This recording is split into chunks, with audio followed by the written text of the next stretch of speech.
Merci, Paul. C'était notre contrat que tu puisses partir à temps. Merci.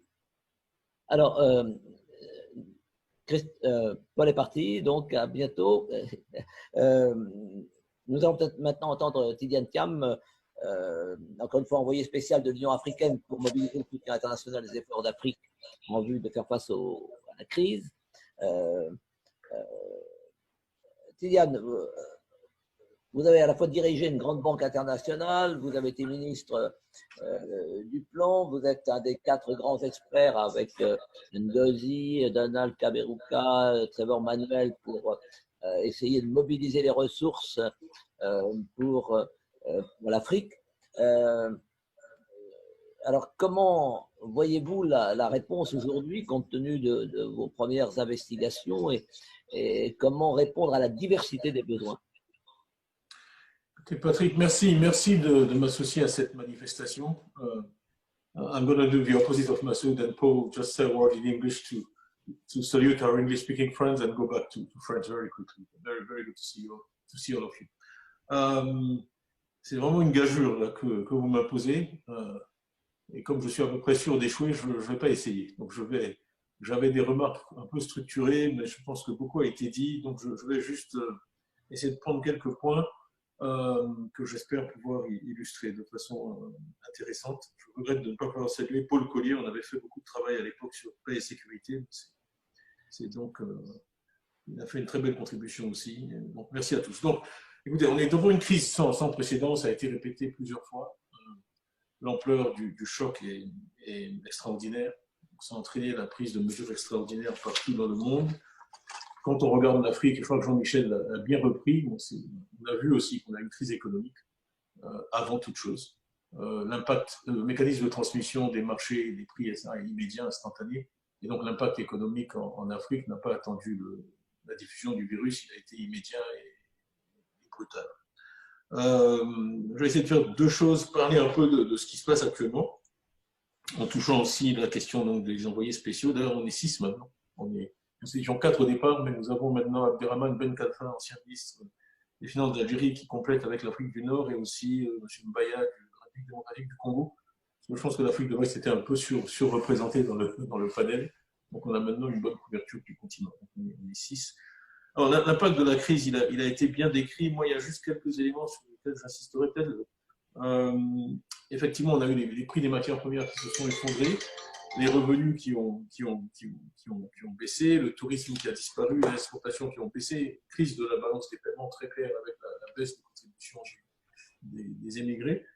Tout ça est un choc exogène très, très, très fort, mais aussi une fuite de capitaux énorme. Je n'ai pas les chiffres pour l'Afrique, mais le dernier chiffre que j'ai eu, c'est 100 milliards de dollars de sortie de capitaux des marchés émergents, globalement. C'est sans précédent. C'est sans précédent, en 5 mois. Et je suis certain que pour l'Afrique, c'est analogue. Donc, on est déjà dans une situation où je n'ai pas les chiffres, et moi, le problème, mais je pense que l'Afrique finance le reste du monde. De même que quelqu'un disait qu'il faut éviter que les plus pauvres financent le reste de l'économie. Un des intervenants précédents, on a la même chose déjà au niveau mondial aujourd'hui, avec des flux négatifs très importants. Les réactions des États, elles ont été décrites. Les États développés ont pris des mesures d'une ampleur sans précédent. Je veux dire que personnellement, je salue, parce que je crois qu'il y a une certaine orthodoxie financière qui est dommageable pour les économies à long terme.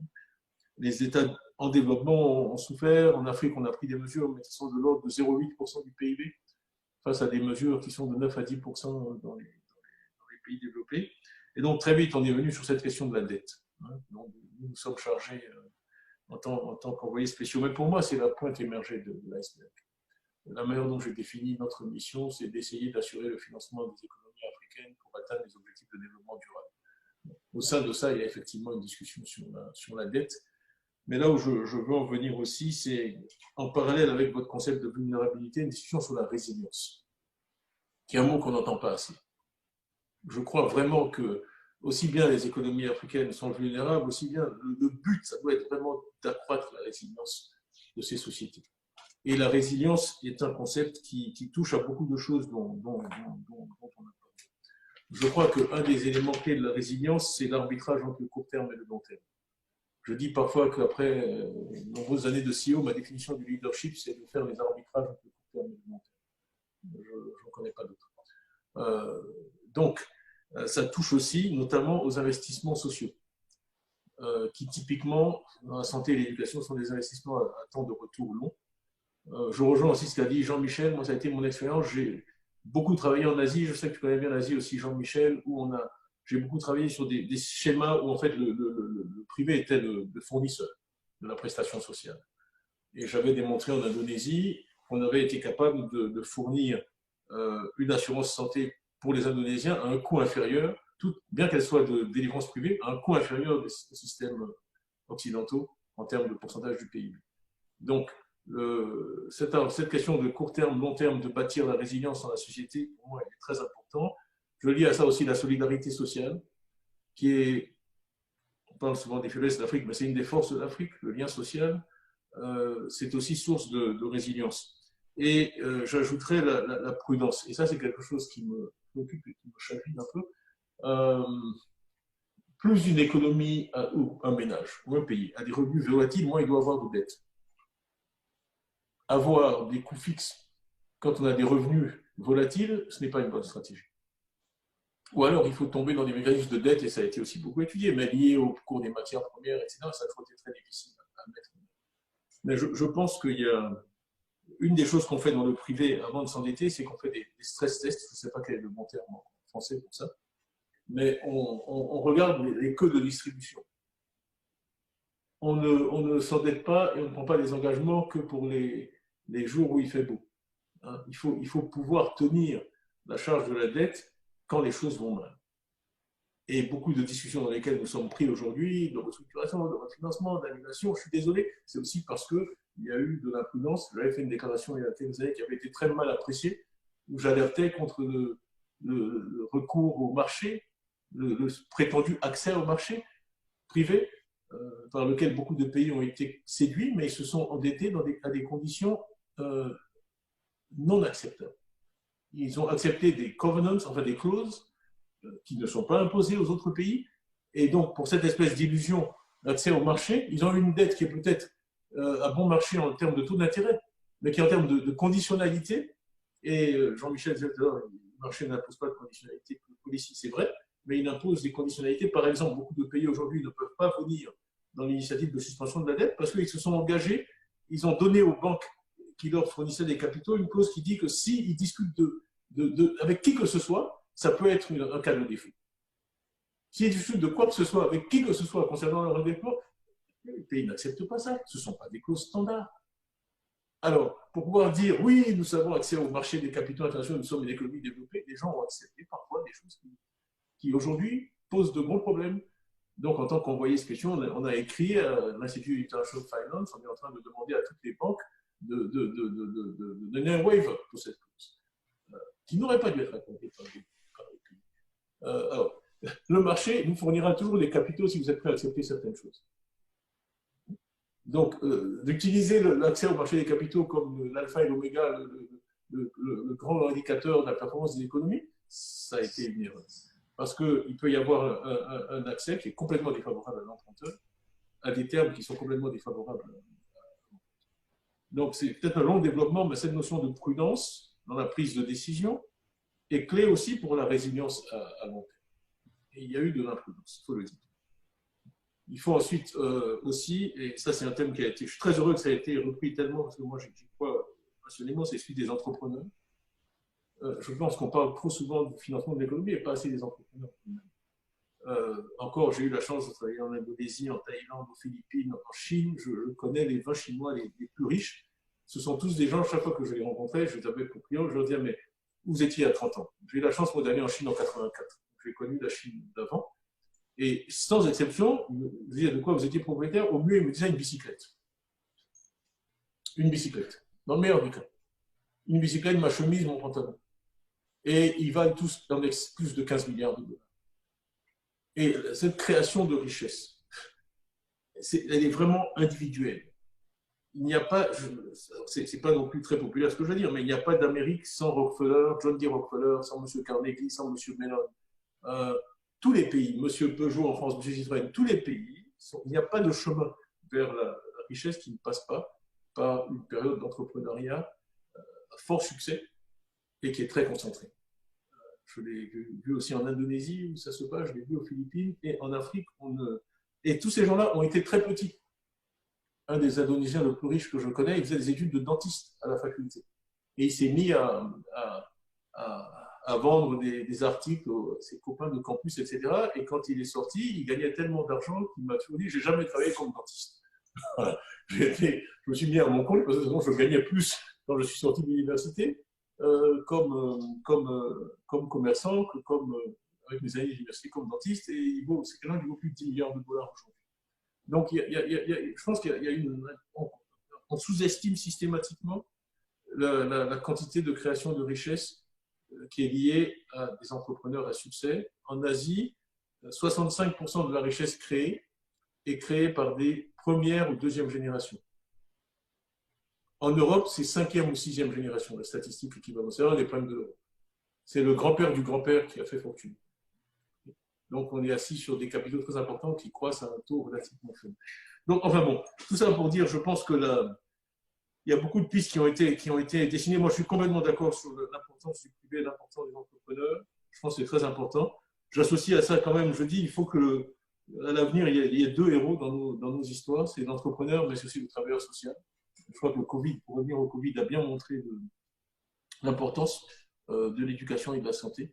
Et il faut combiner les deux. Et c'est un peu une fausse dichotomie d'opposer les deux. Donc, où est-ce qu'on peut aller à partir d'ici? Moi, je pense qu'il y a deux scénarios. Un scénario positif, qui est un peu celui de l'approche qu'on essaie de suivre, qui est d'avoir une approche africaine aussi. Je pense que ça, c'est important.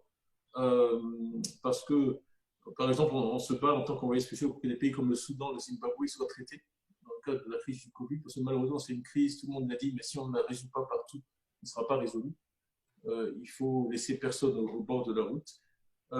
Il faut mettre le secteur privé au cœur de ce qui va être fait. Il faut préserver l'investissement social, traiter bien sûr le problème de la dette. Et je crois que Massoud a fait des très bons points sur lesquels on est d'accord. Sur l'histoire des DTS, il faut absolument arriver à mobiliser des DTS supplémentaires. Je pense que l'émission de DTS nouveau n'est pas soutenue par un certain nombre de pays, mais il y a une vraie possibilité de réallocation de DTS existants qui est soutenue par la France, qui est soutenue maintenant par l'Allemagne aussi. Je pense qu'il va permettre de libérer des ressources importantes pour l'Afrique. Il faut arriver à amener des ressources tout de suite sur IDA en particulier pour faire un front-loading, mobiliser très rapidement les ressources de l'IDA et ensuite faire un remplissement du prochain IDA qui sera plus important.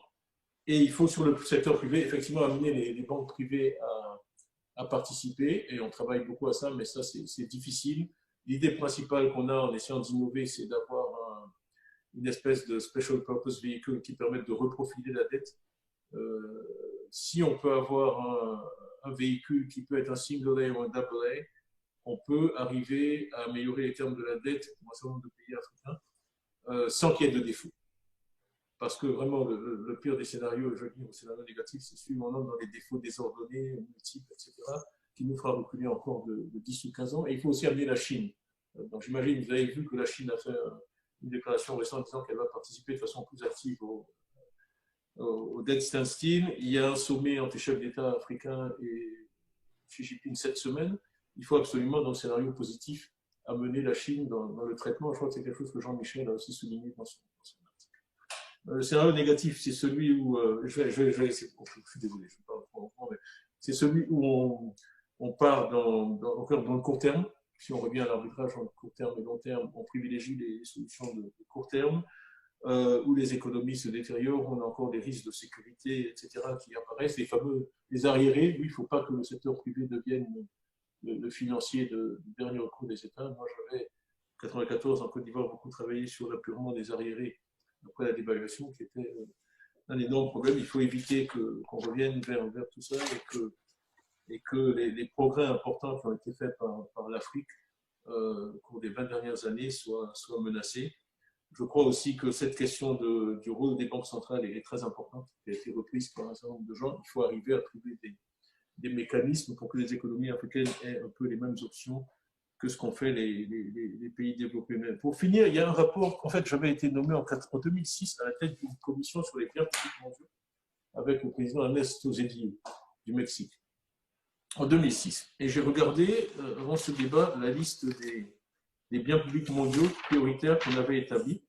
Le premier risque qu'on avait identifié, c'était preventing the emergence and spread of infectious disease. Et je ne peux pas résister à lire un paragraphe qui disait infectious diseases have the potential to threaten the health of every person and the prosperity of every nation. National health defenses are inadequate and will not work in isolation. The actions of other countries matter to any nation seeking to defend its population. Ideally, the risk of emergence and spread of infectious disease will be met by a fully functional surveillance system. Et ça, on avait 3 recommandations. Improving global preparedness to response chain, strengthening capacity of public health system, increasing knowledge for vaccines and treatment. 2006. Je pense que ça se passe de commentaires. Le deuxième qu'on avait, c'était Tackling Climate Change. Troisième, Enhancing International Financial Stability, en 2006, avant 2008-2009. Strengthening the International Trading System. On a vu ce qui s'est passé sur le trade entre la Chine et les États-Unis depuis. Accelerating peace and security. Achieving peace and security. Enfin, generating knowledge. Qu'on voyait comme le Global Public Good. On voit aussi Facebook, Google, etc. Donc, mon point ici, c'est de dire que la capacité de nous tous ensemble à analyser, à identifier les bons problèmes, et à prôner des solutions, et je pense établies.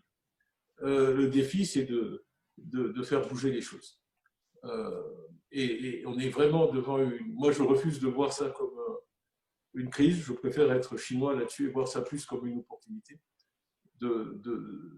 À haut risque, mais opportunité, de rebattre les cartes, de pousser vraiment à des solutions vraiment innovantes, out of the box, pour parler comme nos amis anglo-saxons. Tout le monde me dit ce SPV sur la dette privée, c'est impossible, mais je refuse d'abandonner tant qu'on ne m'aura pas convaincu ou prouvé que c'est impossible. Je pense qu'on a, par exemple, le G20, je pense que c'était très important parce qu'on est arrivé à un accord au-delà du Club de Paris. C'est sans précédent. On est arrivé à amener des pays non membres du Club de Paris. Alors, je sais, je suis complètement d'accord avec tout le monde. Ce qui a été fait est insuffisant. Le standstill, ce n'est pas du tout une solution, c'est juste une pause pour pouvoir trouver des solutions à moyen et long terme. Mais je vois là quand même puis je suis un optimiste, quelques indices de quelque chose de positif qu'on peut peut-être enclencher sur la base de cette crise qui, pour une fois, est commune à tout le monde. Ça, c'est l'autre aspect positif, c'est qu'on a une crise qui n'est pas un choc du prix des matières premières, on est face à un ennemi commun. Et il y a aussi un sentiment d'urgence. Je crains, et je finis là-dessus, que si la crise est si bien traitée dans les pays développés, le niveau d'attention et la volonté d'aider et de traiter s'affaiblissent très rapidement. Donc il faut pas le faire pendant qu'il est chaud et essayer d'obtenir des avancées rapidement. Voilà. Désolé d'avoir été aussi long, mais c'est impossible sur ce sujet de tenir en quelques minutes.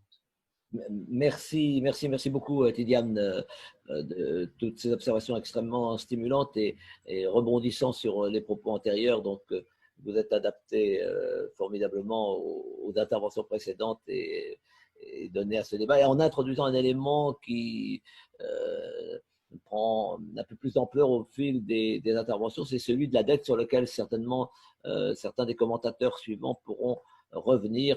J'ai sous les yeux le dernier numéro de Jeune Afrique qui met, avec votre photo en premier plan, dette à la recherche du vaccin miracle. À la recherche du vaccin miracle. Mais, je ne devrais pas dire ça, mais je ne l'ai pas lu. Je vais le lire. Bon, alors nous avons 3 commentaires maintenant très importants.